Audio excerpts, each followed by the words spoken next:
y ubicarnos en el contexto de la misma para leer algunos trozos del capítulo 7 del Evangelio según San Marcos. Vamos a ir allí, a ese capítulo 7 del segundo libro de nuestro Nuevo Testamento, San Marcos. Y en ese capítulo 7, leer los versos del 1 al 8, del 14 al 15 y del 21 al 23.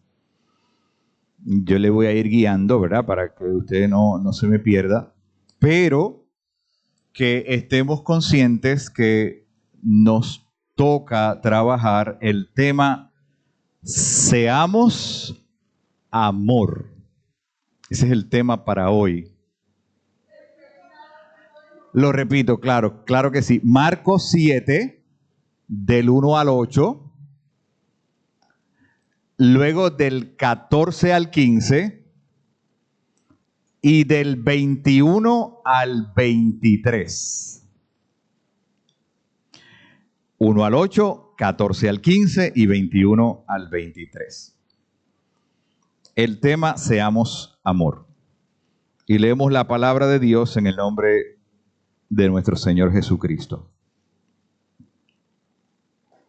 Dice: se juntaron a Jesús los fariseos y algunos de los escribas que habían venido de Jerusalén, los cuales, viendo a algunos de los discípulos de Jesús comer con pan con manos inmundas, esto es, no lavadas, los condenaban. Porque los fariseos y todos los judíos, aferrándose a la tradición de los ancianos, si muchas veces no se lavan las manos, no comen. Y volviendo de la plaza, si no se lavan, no comen. Y otras muchas cosas hay que tomaron para guardar, como los lavamientos de los vasos de beber y de los jarros y de los utensilios de metal y de los lechos. Le preguntaron pues los fariseos y los escribas: ¿por qué tus discípulos no andan conforme a la tradición de los ancianos, sino que comen pan con manos inmundas? Respondiendo él, les dijo: hipócritas, bien profetizó de vosotros Isaías, como está escrito: este pueblo de labios me honra, mas su corazón está lejos de mí, pues en vano me honran, enseñando como doctrinas mandamientos de hombres.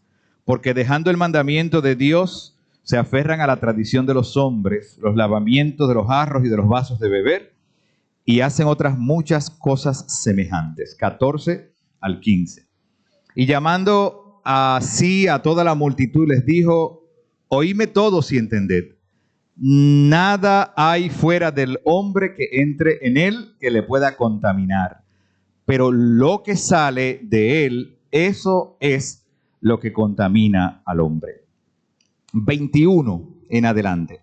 Porque de dentro del corazón de los hombres salen los malos pensamientos, los adulterios, las fornicaciones, los homicidios, los hurtos, las avaricias, las maldades, el engaño, la lascivia, la envidia, la maledicencia, la soberbia, la insensatez. Todas estas maldades de dentro salen y contaminan al ser humano. Palabra de Dios. Yo agradezco la oración porque al primero que da fuerte este texto es a este servidor. Y me preguntaba en el ejercicio de la reflexión, ¿cuánto de dentro de mí está contaminado? Cuando, por ejemplo, abrigo pensamientos negativos sobre otra persona. Pero no solo eso, sino que permito que esos pensamientos se vayan convirtiendo en prejuicios o en cualquier otra disposición del corazón negativa. Y cómo esta palabra, amada iglesia de Villa Andalucía, viene a radiografiar mi corazón para entonces con temor y temblor compartirla con ustedes. Diana Rocco, una hermana argentina que escribe sobre este pasaje, dice, y cito: la ley en sí misma no es mala, sino lo que hacemos los seres humanos con ella, que en definitiva es poner la ley por encima de las enseñanzas del Señor, eludiendo así su autoridad. Entonces, tomemos como ejemplo el caso primero que nos presenta este texto sobre lavado de manos. No tiene que ver con higiene. Eso está claro, ¿verdad? Porque no había jabón, ¿verdad? Como nosotros lo conocemos. Así que no había una conciencia de que tengo que limpiarme los gérmenes de las manos. Es más bien un concepto religioso en el que para acercarme a Dios debo estar purificado, ¿verdad? Entonces el lavamiento de manos viene a ser un símbolo de esa purificación, ¿verdad? Entendible desde el punto de vista de una tradición que busca a través del ritual agradar a Dios, ¿verdad? Entendible desde ese punto de vista. Pero Jesús, que es el Hijo de Dios, que es el creador de la vida y el que conoce nuestra intimidad, allí donde nadie más conoce, tiene una interpretación distinta sobre la ley. Fíjense que dije, citando a la teóloga Rocco, la ley en sí misma no es mala, sino lo que hacemos los seres humanos con ella, que en definitiva es poner la ley por encima de las enseñanzas del Señor. Así que si el Señor no vino a abrogar la ley, como bien dice en el Evangelio, entonces, ¿a qué vino? Él mismo dijo que vino a darle cumplimiento. Lo que pasa es que de una manera distinta. Y aquí entramos en el elemento central de la reflexión. Y entonces, ¿cómo interpreto la palabra de Dios? ¿Será acaso que hay una sola y exclusiva interpretación de esa palabra? O sea, la mía. ¿O será acaso que en el ejercicio del diálogo contigo, que es el otro, ¿verdad? La otra persona, yo crezco y puedo ampliar mis conocimientos y puedo ampliar el entendimiento sobre esa ley? ¿Qué ustedes creen? La letra B, ¿verdad? La letra B. Porque lo primero no representa ni acepta el diálogo. Un diálogo es el ejercicio de comunicarme con alguien para recibir y para dar. Si no, no es diálogo, ¿verdad? Pero aquí se trata de una manera distinta a lo que propone el diálogo, porque los fariseos, y uno pudiera decir, y todo lo que representan sobre ese conocimiento de la ley, escribas, sacerdotes, los líderes del templo, los maestros rabinos, ¿verdad? Fariseos en el sentido general de la palabra habían pensado que esa ley que venía de Dios, hasta ahí no hay problema, era una ley exclusivamente de interpretación suya. Mire, eso no sucede no solamente en la iglesia, sino con otros temas de la vida. Cuando yo establezco un punto de vista y aunque te puedo decir a ti, pues vamos a dialogar, tengo una idea fija y firme en mi mente y digo, nadie la va a cambiar. Pero ¿no será acaso que la palabra de Dios es una sola, ¿verdad? Es una sola y nadie la puede cambiar. Eso es cierto, pero esa es la palabra de Dios. Eso es lo que Dios ha determinado como bueno para nuestra vida, pero la humildad nos tiene que llevar a reconocer que la reflexión que yo hago sobre esa palabra no es absoluta. ¿O sí? Porque yo puedo estar equivocado y felizmente aceptarlo. ¿O si es absoluta esa interpretación? ¿No será que Dios ha dispuesto que en su voluntad y en su propósito los seres humanos compartamos las reflexiones de la palabra de Dios para juntos crecer, para enriquecernos con esa palabra? Y ahí está una ley sobre el lavarse las manos que es el objeto de una problemática con Jesús. ¿Cuál era el problema? Que si no se lavaban las manos, y de hecho Marcos nos dice que si no se lavaban las manos muchas veces no comían. Y en la medida que se da el desarrollo de este texto, el Señor llega a decir algo realmente sorprendente para los fariseos, que puede resultar también sorprendente para nosotros y confrontarnos, ¿verdad? Como les digo que a mí me pasó en la preparación de esta reflexión. Entonces, dice Marcos como una manera de dramatizar la escena.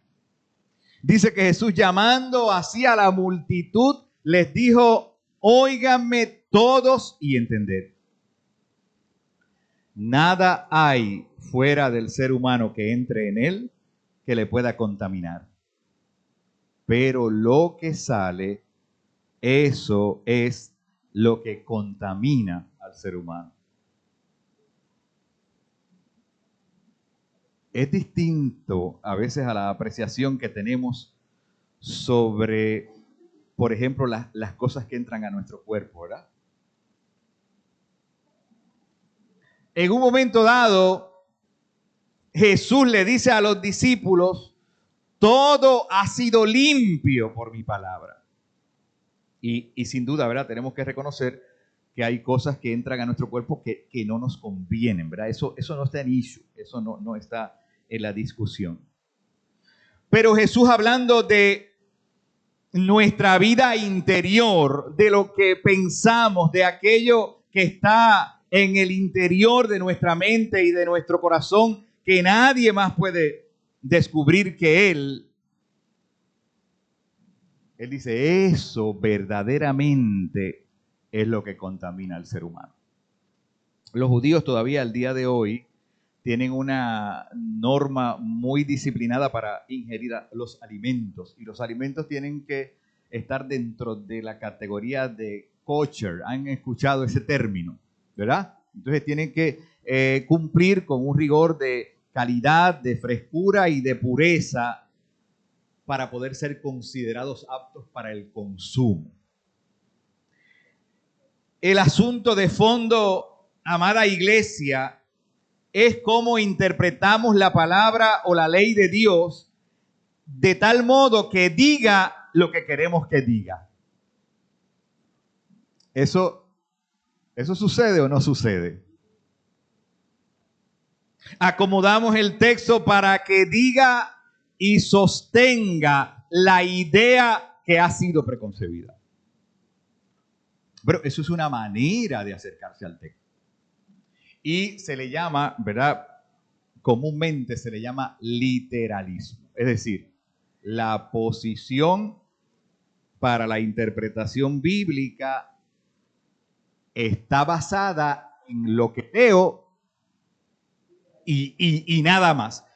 Lo que leo literalmente del texto.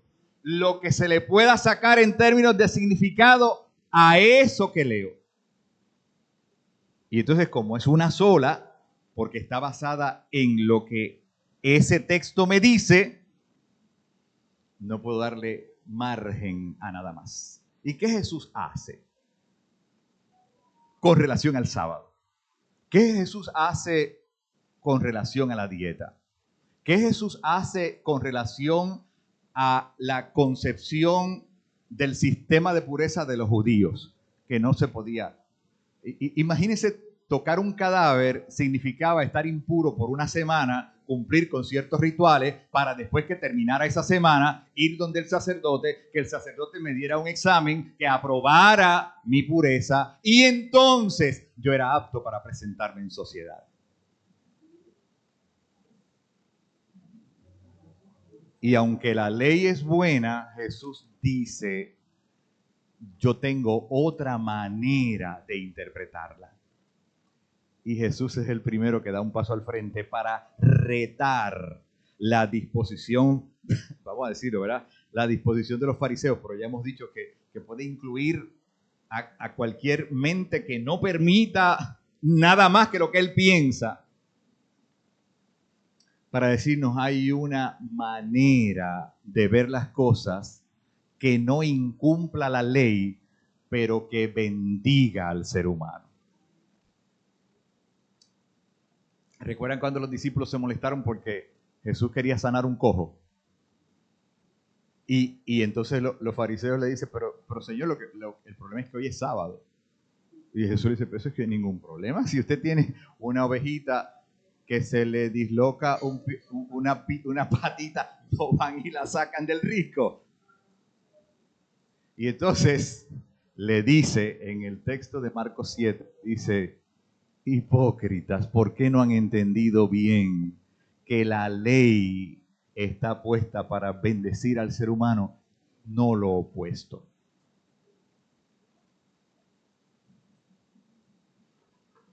Y esa palabra me dio trabajo, me dio mucho que pensar. Porque me puse a mí en ese punto focal del Evangelio. Y me preguntaba cómo en el rol que ejerzo puedo interpretar la palabra, cómo puedo interpretar la ley de Dios de manera que lo que yo, no solo lo que diga, sino lo que piense, sea para bendición y edificación de la gente que Dios me ha dado la oportunidad y el privilegio de cuidar y de pastorear. Y Jesús lucha con esto en este texto de manera muy interesante y muy sabia. Esta manera de ver la realidad bíblica podría sonar muy atractiva, porque si es solo lo que yo pienso, tengo la oportunidad de rechazar lo que el otro me diga. Y tengo entonces la oportunidad de decir que como tú estás mal, entonces tenemos que seguir por mi camino. Y propone tomar ya sea una expresión de Jesús o cualquier parte del texto bíblico para afirmar que esa interpretación no es solo la mejor, es la única posible. Yo quiero que cuando nos vayamos de aquí hoy, nosotros entendamos que el texto bíblico no puede ser una excusa para sustentar mi manera de pensar. Yo creo que es lo contrario. El texto bíblico, amada iglesia, tiene que retarnos para que cuando mis prejuicios se pongan en la brecha, poder permitirle al Espíritu de Dios decirle, ven Espíritu con tu palabra, ilumina mi vida por dentro y si es necesario que sea transformada, que así sea en tu nombre. ¿Usted le parece eso un buen motivo para celebrar el mes de la Biblia? Que le podamos decir a la palabra de Dios, palabra, ven, entra, cambia, redarguye, transforma, convierte, afirma, celebra en el nombre de Jesús. Y que, ¿verdad? Cuando vayamos a octubre, ¿verdad? Después de haber celebrado un mes de la Biblia, de la palabra de Dios, de testimonios de ella, podamos decir, mi vida ha sido tocada por la palabra de Dios. La hermana Rocco, vuelvo a referir, la teóloga del principio, sigue diciendo, la ley no es mala en sí misma. sino lo que hacemos los seres humanos con ella cuando la ponemos por encima de las enseñanzas del Señor. Y lo paradójico de este texto, al igual que otros textos donde Jesús se enfrenta a esa visión farisaica y que de hecho le cuesta la vida, es precisamente cuando el ser humano quiere poner la tradición por encima de la autoridad del Señor. ¿Verdad? Poner la tradición por encima de la palabra del Señor que viene a nuestra vida para cambiarla y para transformarla. Entonces, amada iglesia de Villa Andalucía, ¿qué hacemos con el texto sagrado de Dios, que es único, que es irrevocable, que representa la verdad absoluta de Dios, ante este reto que nos trae Jesús de mirar esta palabra por encima de cualquier cosa, incluso por encima de la tradición y de los rituales que le daban, que representaban la columna vertebral de la tradición judía? No se trata de que hablemos poco o mucho, no se trata de eso, sino se trata de que aquello que decimos que ha comenzado con un pensamiento, la palabra lo pueda retratar. ¿Verdad que estamos dispuestos a eso? ¿Verdad que sí? A que la palabra sea nuestro espejo y cuando nos tenga que hablar bonito y decir qué bien lo haces, lo podamos celebrar, ¿verdad? Pero cuando nos tenga que confrontar y decirnos, yo no creo que eso está bien, que también podamos reconocer, sí, Señor, tu palabra me ha hablado. Mire, si la palabra no cambia el rumbo de la vida y hacemos como los fariseos, que solamente cumplimos con los rituales religiosos, pues no va a ocurrir mucho en la vida, ¿verdad? Sí, vamos a cumplir con las normas y las reglas establecidas por una religión, pero al final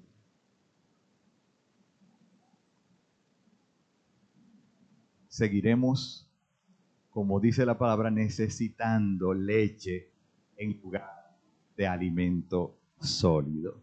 Yo espero, amada iglesia, que esta palabra que me ha retado a mí de manera contundente sea una palabra que les rete a ustedes también para hacer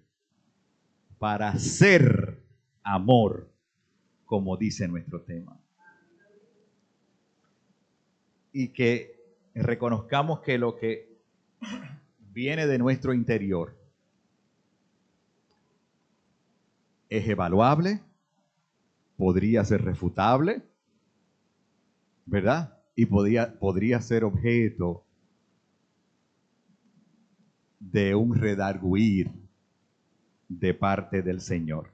Y termino con esto. Mire la frase que usaban cuando se acercaban al ritual de lavarse las manos. Decían, cuando se, ¿verdad?, ponían al frente del envase con el agua, la oración era esta: bendito seas tú, oh Señor, Rey del universo, que nos has santificado por las leyes y nos has mandado que nos lavemos las manos. Obviamente, ¿verdad? No era parte de la escritura, era una oración que los rabinos habían acuñado para el ritual de lavarse las manos. Pero ¿qué sucedió? Que la tradición les llevó a considerar que eso era más importante que la misma palabra de Dios. Le pedimos a Dios en esta mañana que su palabra siga iluminando el camino por el que hemos de andar. Que Dios nos bendiga de manera especial.